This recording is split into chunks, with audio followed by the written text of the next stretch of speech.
So today I want to talk about something that a lot of teachings sort of get wrong, not because they're false or anything, but because they're usually just incomplete.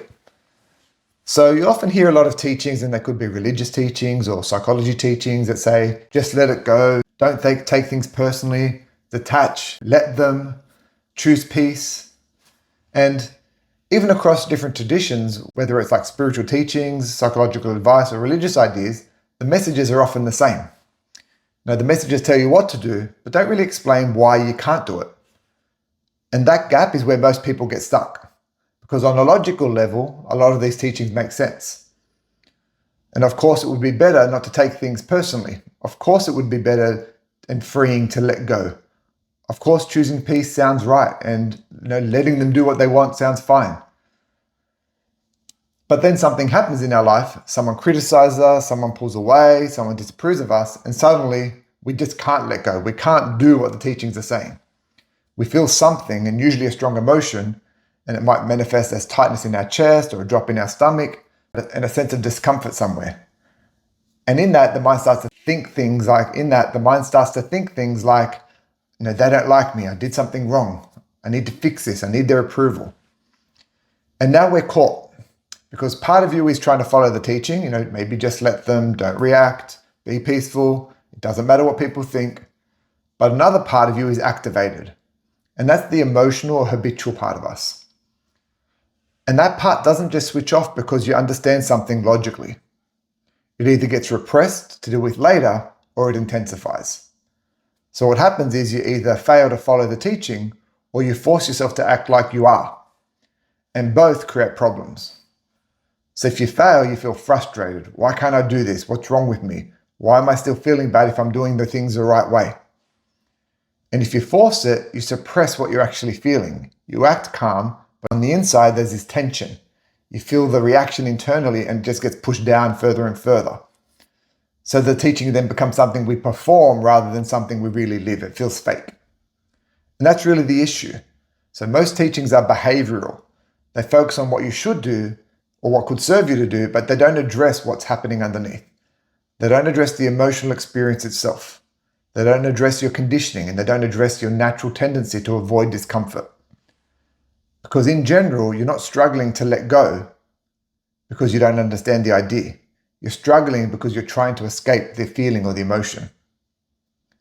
So let's imagine for a moment that someone disapproves of you. Maybe they don't respond to you the way you'd hoped, or maybe they criticized you, or you feel judged. And in that moment, there's an emotional response. You might feel rejected, disliked, even uncertain. And that feeling is what drives everything that follows. The thoughts, the reactions, the need to fix it. They all come from our response to that discomfort. So now if a person tells you, don't take it personally, that sounds good. And in actuality, it's quite valuable to do that if you can. But it skips over something important. It skips over the fact that you're feeling something. So instead of just following the instruction, you have an emotional reaction internally, and your mind starts saying things like, how do I not take this personally? What should I think instead? How do I get rid of this feeling? And now we're back in the same pattern, trying to control our inner experience, trying to escape discomfort.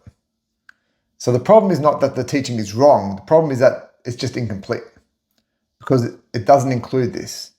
You have to be able to feel what you feel without needing to change it before any of those teachings can actually land. So if you can sit with the feeling of being disliked, then that will be easier. But if you can't sit with the feeling of being disliked, you'll always seek approval. If you can't sit with the feeling of sadness, you'll always try to avoid it. If you can't sit with discomfort, you'll always try to control the environment. So the real work is not in doing the teachings, it's in understanding your relationship to your emotions. Because emotions is what drives behaviors, not the logic. Not ideas, but our emotion. And most of us have a very simple pattern. When something feels good, we move towards it. And when something feels uncomfortable, we try to move away from it. That's pretty much it. And this pattern is deeply conditioned in us. It's automatic. So when a teaching tells you to let go, but your system's trying to avoid the feeling of rejection, for example, you're going to find it very, very hard to do. Because letting go wouldn't require you to feel what you're avoiding. It would require you to feel what you're avoiding. So it's not about forcing yourself to follow an idea. It's about becoming aware of what's happening within you and allowing it. So let's go back to that example from before. So you feel disapproved of, and instead of trying not to take it personally, what if you first recognized, I feel uncomfortable right now. I feel something in my body. And instead of trying to change it, you stayed with it and allowed it to exist, without immediately trying to fix it, explain it, or get rid of it. And when you do this, you're no longer reacting from the feeling. You're relating to it differently. And from that space, the teachings can actually become real. So now, don't take it personally is not something you have to force. It's something that naturally arises because you're no longer threatened by the feeling. The same applies for sadness. If you avoid sadness, you'll distract yourself, but you'll keep busy, and you'll do anything not to feel it. And no teaching about acceptance will work because you're not actually allowing the experience. But if you can sit with sadness, you can let it exist without resistance. Then acceptance is not something that you have to do, it's just something that's happening. So stop trying to apply teachings at the level of behavior or logic and start understanding what's happening at the level of emotion or experience. Because behavior changes naturally when your relationship to the emotion changes. You don't need to force yourself to be calm when you're no longer resisting what you feel. You don't need to force yourself to let go when you're no longer holding on in order to avoid discomfort. You don't need to force yourself to let them or be at peace when you're not in conflict with your inner experience. So the teachings are not bad or wrong, but they're often misunderstood and just incomplete. So there aren't instructions to force yourself into certain ways of being. They're reflections of what happens when you're no longer resisting what's going on internally. And that begins with allowing what is already happening on the inside. So next time you hear something like just let it go or let them or don't take it personally, instead of trying to follow it immediately, just pause and ask yourself, what am I feeling right now? Or what am I trying not to feel right now? Can I allow it? Can I make peace with it just as it is? Because that's the doorway. That's what makes all of these teachings real on an emotional level, not just a logical one. Not effort, not force, but the awareness and the willingness to feel without resistance.